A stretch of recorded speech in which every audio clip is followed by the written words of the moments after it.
This is Pat Soundbites Unplugged. The podcast where all the artists go to tell it as it is. Careers, music, tours, and more. And here's your host, the man that refuses to eat squid, Pat Calamari. Hey, Pat Calamari here, your host of another edition of Pat Soundbites Unplugged podcast, rocking your world with new music all the time and great content.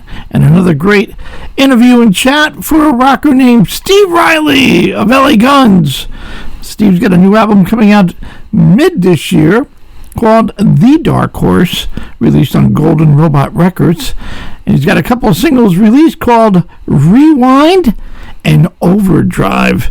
And boy, do they put it into overdrive. Great tune, great guitars, great everything. You just want to crank it up. Another great chat with Steve, a returning guest. Only had about 15-20 minutes because Steve had a lineup of folks right behind myself. And all good stuff. Love this guy. And love the artwork. As I mentioned in the chat, the artwork again done by his bassist, the amazing Kelly Nichols. Check out the artwork on this. So, all good stuff. Episode number 195 as we approach 200 here on Pat Soundbites Unplugged podcast. Don't forget, keep supporting, keep subscribing. Go to my YouTube page, hit that subscribe button, go to Facebook, go to Instagram and all that stuff, because if it wasn't for you, I would not be doing what I do. So please, thank you from the bottom of my heart. And as always, live, love, and laugh a lot, because life is way too short. Here's Steve Riley. Enjoy. Hey everybody, this is Steve Riley from LA Guns, and you're listening to Pat's Soundbite Unplugged. Welcome to another great edition of Pat Soundbites Unplugged podcast, rocking the world with new music and keeping new music alive. And it's an honor and a pleasure to have this guy back on our show. It's been a little bit, but he's a rocker. He's a veteran of that Sunset Strip in LA and all over the world. I'm talking my man Steve Riley of Riley's LA Guns. Steve, what's cooking? Pat, how you doing, brother? It's good to hear your voice. Good to be on your show. Yeah, no, looking at my notes, where's my little piece of paper here? November 12th of 2020, we kicked ass and take names promoting your great album, Renegade, and all the singles. I mean, my goodness, I had Well Oil, Machine, and Crawl, and All That You Are. I mean, they were on the rotation for quite a while, and we got some great feedback. Oh, great. That's so good. Oh, that's great to hear. And now we got another one popping up, The Dark Horse, coming out on Golden Robot Records, and you've released two singles, which, well, I think I got that wrong. One single, definitely Overdrive, that I listened to, and the second single coming out on February 17th, Rewind. My goodness, Steve, nothing, it just continues to rock, my friend. I'm looking forward to throwing them on the rotation, and I'm actually looking forward to, I'm itching for more. I can't wait for the album to come out. Talk to me about this latest project, and is it anything like Renegade? Look out, fans. You're going to want to get it right away. Yeah, you know what I mean? It's a continuation of the Renegades album, and we took it up a notch with the writing and the performances and the production, and we're real excited about it, Pat. And the thing is that we in October we released Overdrive out of the gate, and that was a no balls or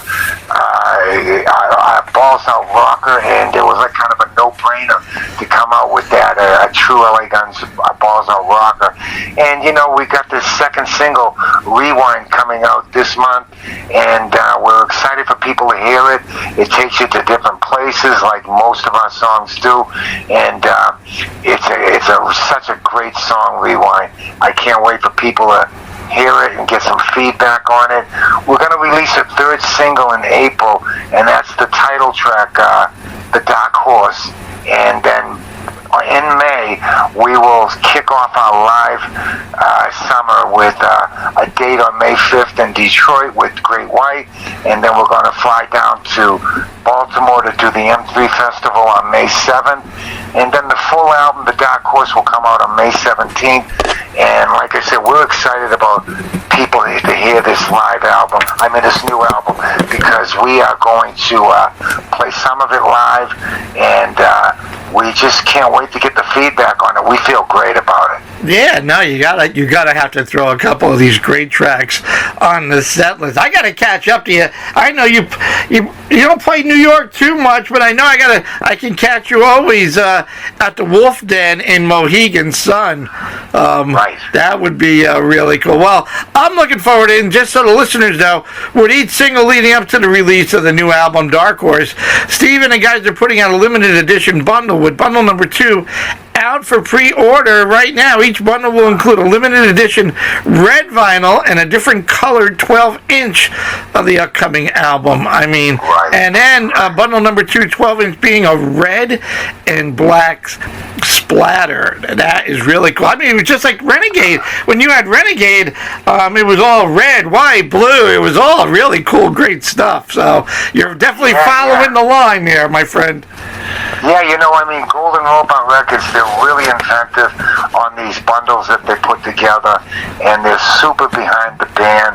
They love the new album, they loved Renegades, and they're just totally behind us, and it's exciting that they have that kind of inventiveness with them, where they put these bundles together for the kids, and they can get this on vinyl and different other stuff in the bundles. And so, it's great, because you got to kind of do stuff like that nowadays to make it interesting for people to want to get it, and for them to get some super worth out of their money too. So we're excited too, man. But I'm digging on the vinyl stuff too, and I'm so glad vinyl's come back and people are liking it again. I was just going to ask you, look, we're pretty much dinosaurs in the industry. You've been around over 30, 40 years. Isn't it great to see vinyl back? And I encourage everybody to buy the vinyl, because when you see Steve and the guys, he can sign that. You can't sign Spotify. Although I'm not going to encourage you not to download it and buy it. But, man, I'm a dinosaur. I got to buy the album. I got to tear it apart, look at the liner notes, check everything out, check out the pictures. The artwork, I remember you were telling me with Renegade, if I recall, the artwork was all done by Kelly. And when you look at the artwork of Overdrive and even Rewind, was Kelly still part of that as well? Yeah, we have a great system set up where I'll produce all the albums and run the band business, and he'll do all of the artwork and run the websites, and every bit of artwork that you see, whether it's the albums or on the websites or for the singles, that's all Kelly Nichols. He's got a great eye, and he's a great artist. And we don't do a round table. I don't even see it until it's done. And 100% of the time it's just like, wow, Cal, this looks great, let's go. And so, he does everything. He makes the call on the artwork, and we pretty much do exactly what he originally puts down. And so it's a great little system we got set up. Yeah, no, it's like you mentioned, well-oiled machine, Steve. If it's not broken, keep going. Yeah, when he puts out the work that he's doing, my goodness, when you finally meet the execs at Golden Robot, who would not love it? Like, you got what? You got this, that, and everything. So, very cool. Yeah, totally. we're so fortunate that we got somebody in the band like Kelly that not only plays stellar bass and writes some great material, he has this eye for artwork too that is aligned to exactly what we're doing too. And like I said, we don't do the round table where, oh, do you like it? Do you like it? No, I don't like it. We just let him do his thing. He puts it together. He presents it to us, and like I said, I don't even see it until it's completely finished and we're ready to roll with it. And there's no back and forth. It's just what Kelly sees. That's pretty much what we got down, and he puts it together. He just does a fantastic job. Yeah, it's looking at what he did with Renegade. Why even waste the energy? If anything, I would be so excited to go, okay, open up that box of goodies. Let's see it, and let's high-five each other, man. That's great. You're still pounding the drums. Scott's still on guitar. Kurt is still lead vocals. Let me ask you, Steve, I don't know if I mentioned it to you the last time we chat. How, with Kelly and you and probably everybody's got a little say or bring a little thing to the table when it comes to songwriting. But if Kurt doesn't write it, how much of a challenge is it for him if you or Kelly say, hey, check this out? Does he get the flexibility to, he has to own it, especially when you do it in a live show? Is that a lot of big of a challenge, or how does that work for you guys? I think that it's a great democratic thing that we got going on, and we want him to mold that song into something that's comfortable for him. He's a great lyricist too. In fact, Rewind is a song that he brought in. He's just a really prolific writer too. So even when we bring a gist of a song in, we finish it off as a band, and that means making it comfortable for each member on what they're going to do, how Scotty's going to approach a guitar solo, what he wants to do with that solo, how Kurt wants to do the phrasing for a song and the lyrics for the song. So we're very open to anybody to work on any idea that they want for that song, and then we just pull it together. So there's really it's a no pressure zone, and it's something that we want everybody to stick their nose in there and tell us, what do you think, and what do you think that we could do with this, and what makes it more comfortable for you. So I really like the setup that we have, and everybody writes songs, everybody brings in ideas, we'll finish them in the studio, we'll share credit on those songs, and it's just a really, really nice system we got set up. Excellent. Were you able to record this album or these singles together, or are you sending files back and forth? No, man, we can't even imagine doing it other than being in the studio together. I mean, we do some pre-production over the internet like we did with Renegades. We did the same thing with Dark Horse. We traded ideas over the internet, and we sent some ideas to each other, and then we did that for a couple months and put a list of songs that we really want to work. I flew them out to LA, and we did a few days of pre-production, and then bam, we're in the studio. But I can't imagine Pat being in the studio together, where people are doing records where they're flying in parts and they're not together, and I just don't ever want to go there. It's so important for the four of us to be in the studio with the headsets on, looking at each other and playing together. I just have always done it that way with Keel, Wasp, Belly Guns, and I just can't imagine doing it any other way than being together in a studio. Amen to that, Steve. I mean, I'm not a musician, but I get that. I do a lot of interviews, and I always ask, what's the recording process? And some are, guys are living across the pond in the UK or here or there, and I get some of that. And obviously, you want to cut down on cost, but man, Steve, you hit it on the head, because that's where the magic is to me. If I'm in the studio, I gotta, when even Scott or Kurt say, let's try this, yes. And then you do it, and then you look at each other and go, oh, now we're on to something. And I would think you would miss that magic when you're not together, It's invaluable to be in the studio together, and I just can't imagine flying in parts, not being together, not playing it at the same time. When I put my beds down for an album, my drum tracks, these guys are right there with me. Right. I'm not doing them on my own and then sending the tapes to somebody so they could put their guitars on it or their bass or the vocals.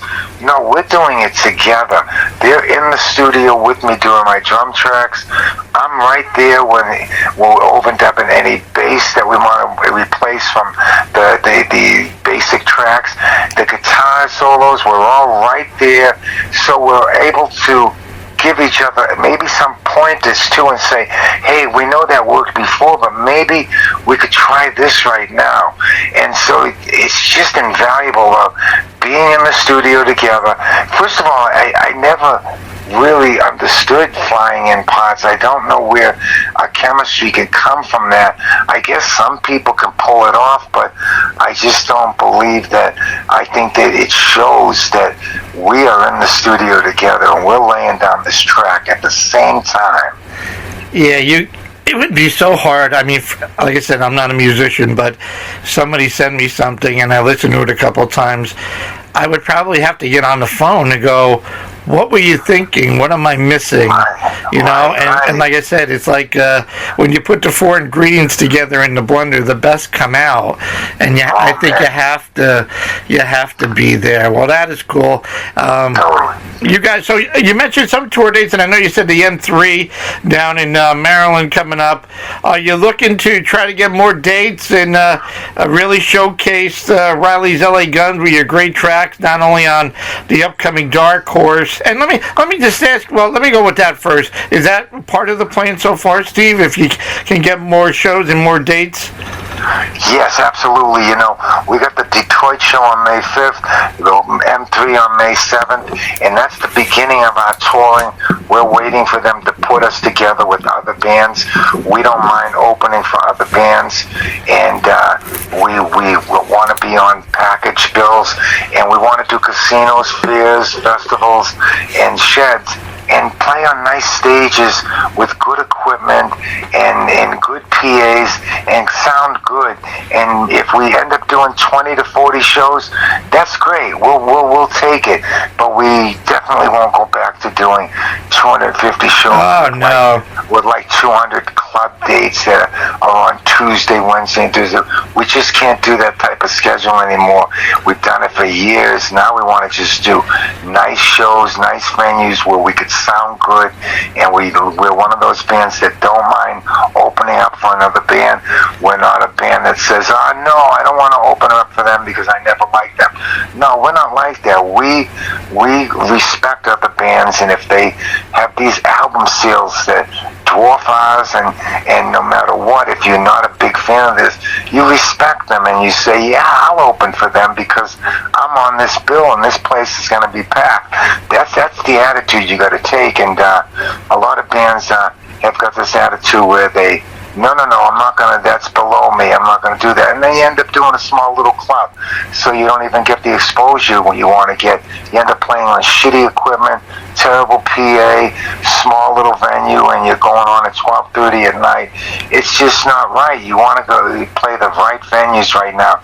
At our age, at this point in our career, we want to play some really nice venues. Yeah, no doubt about it. I mean, you look back, Steve, and you go, you mentioned 200 and plus shows, and you wonder, you don't even know what city you were in, and you wonder, you know, where a lot of your colleagues and folks got into the drugs or whatever, because their mind was fried. They wouldn't know what they were doing, right? And the record label's going, keep going, and now go ahead. Yeah, no, I'm just saying you're exactly right, and you know, a lot of our fans, it runs the gamut of age right now, but most of our fans are our age, and they don't want to stay up till 12:30, 1 o'clock in the morning. I'm in bed by 10, Steve. Are you kidding me? Yeah, you know what I'm saying? You want to see the show at a reasonable time in a comfortable atmosphere. You don't want to be in a club that 7 bands have played, and then you're going to get to see the band you went to see at 1 in the morning. No. It's all wrong. You could maybe do that years ago, but right now, our fans, they'd like to see us in a comfort zone, and we understand that because we want to be in a comfort zone too. Yeah, I mean, times have changed. I look at some of the tour dates. Even I look at a band like Leonard Skinner. Those guys fly in on a Thursday. They do 2 shows, Friday and Saturday, and then they fly home. And when you talk to a guy like Johnny, you know, he says, look, I got grandchildren. You know, we've missed so much. Over the years, we missed so much of, you know, birthdays and this and that.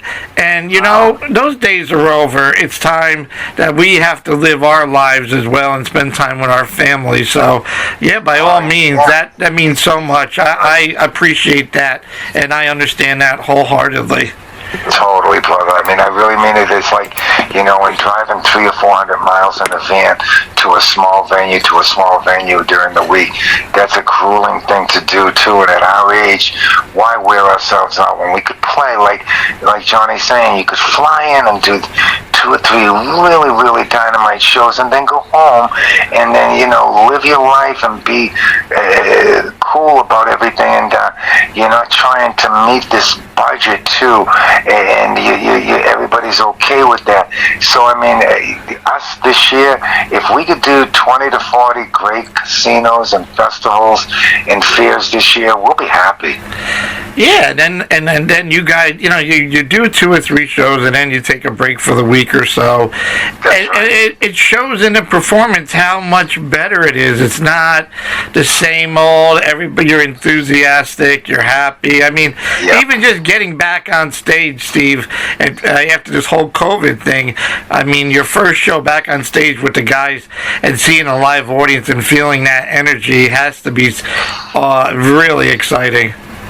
It certainly is, brother. I mean, nobody knew how this thing was going to end up and how it was going to get back to normal. And it is back to normal right now. I mean, everybody's feeling comfortable out there, and that's the other thing too with not playing these tiny clubs where you have shitty equipment, you don't sound good, the people aren't comfortable in them either. We're coming out of this pandemic, and to play these places that are open air and people can be comfortable in them and feel safe, that means a lot right now too, because we're just working our way out of this pandemic right now. And so to do a nice casino that's beautiful and comfortable and great equipment, the band sounds good, we go on at 8 o'clock at night, everybody feels like they're in a comfort zone, and that's where we're at right now. Well, that's all great stuff. Steve, as I mentioned before, the fans and the listeners can pre-order right now. I got that right, laguns.net? Yep, and you can go to goldenrobotsrecords.com, and they have it too. You can order all the bundles at both of those sites, and they can find anything that we're doing too live and what have you on those sites too. Well, definitely go to the website, and if you never got Renegade, you got that in any color you want, and you're not going to miss that. And certainly, as I mentioned, I'm not putting a dig on Spotify and all the digital world, but man, once you get the album and you look at the great vinyl and you look at the great artwork by Kelly Nichols, oh my goodness, you would want to hang out, find the guys, and I know Steve and the guys will be blessed to autograph it. Steve, it's always a pleasure. Oh, Pat, thank you so much for your support. We'll never take it for granted, bro. You're a good friend, and we just thank you for supporting the band and having us on your show. Nothing better than Steve Riley and LA Guns. Check them out. Check Overdrive. Check Rewind that comes out on February 17th. Buy the album Dark Horse on May 17th. Do all that. Go to YouTube and hit the subscribe button. Hit the like button. And it's all about the numbers, folks. You hear from me all the time. Steve, again, my pleasure. My door is always open. You need anything, brother, you give me a call. We're going to put a lot on the rotation, and I can't wait to see you guys live and hit a high five and share some laughs, my friend. Same here, brother. You be safe, and I hope to see you soon out there live, okay? We will definitely do that. It doesn't get any better than this. Riley's LA Guns, right here, keeping new music alive on Pat Soundbites Unplugged.